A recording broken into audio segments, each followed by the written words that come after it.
Olá, malta! Eu me chamo Nathalie, sou professora de Biologia e Geologia e hoje vamos saber um pouco mais sobre dois conceitos importantes dentro da geologia, que são os conceitos de fóssil de face e fóssil de idade.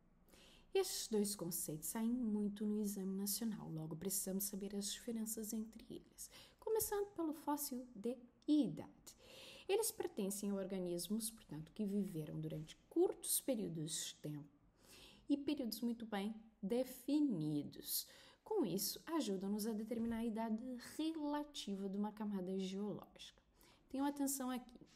Sempre quando estamos a falar a datação de um extrato através de fósseis, estamos a falar de idade relativa e não idade absoluta. A idade absoluta só é possível ser datada através da contagem dos isótopos radiométricos, que é então uma outra técnica. Voltando aos fósseis, como eles existiram durante um curto intervalo de tempo, eles têm uma reduzida distribuição estratigráfica. E para serem bons fósseis de idade, eles precisam ser encontrados em várias regiões do planeta. Ou seja, não adianta serem encontrados somente lá no quintal da Dona Maria, não é mesmo? Não vão ajudar a datar extrato nenhum. Eles precisam ser encontrados em várias regiões, eles precisam ter sido amplamente distribuídos. Então, esse ser vivo precisa ter vivido em muitas regiões do planeta. Logo, isto é uma ampla distribuição geográfica. Já agora, os fósseis de face.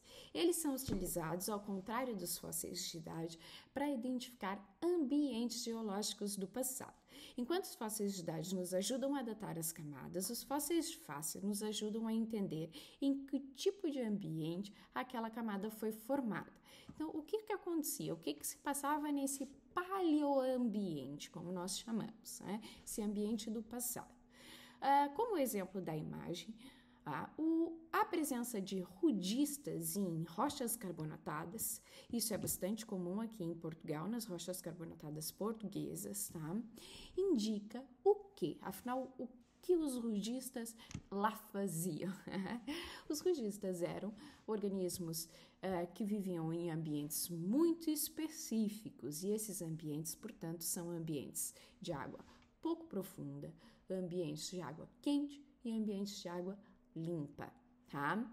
Portanto, se eu tenho rudistas presentes nessas rochas carbonatadas, eu sei que estes ambientes, então, eram os ambientes existentes à altura, tá?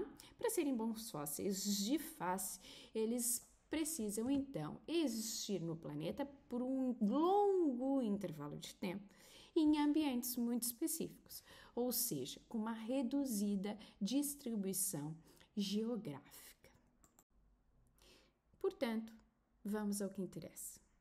Dois exemplos aqui de questões onde aparecem fósseis de face, ambas do exame de 2022, uma da época especial e uma da segunda fase.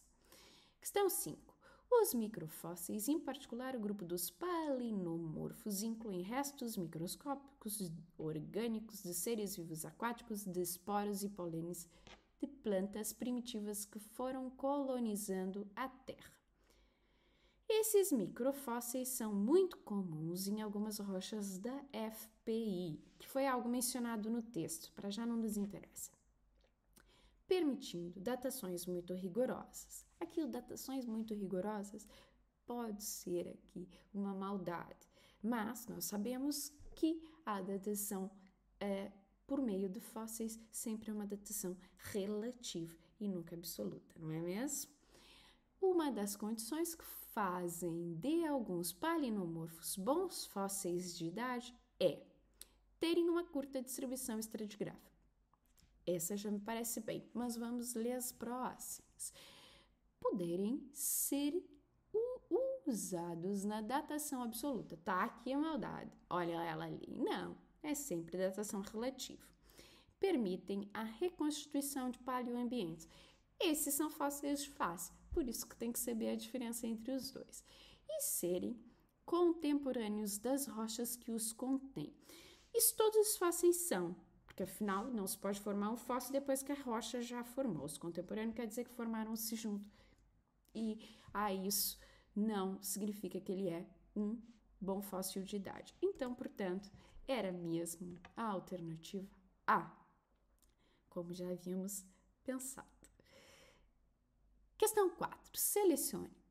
Entre as afirmações relativas às rochas e aos fósseis identificados na região da Serra de São Mamed, as duas afirmações corretas. Aqui haviam várias afirmações, portanto, eu trouxe só a afirmação que falava sobre fósseis e era uma afirmação verdadeira, era uma das duas afirmações verdadeiras.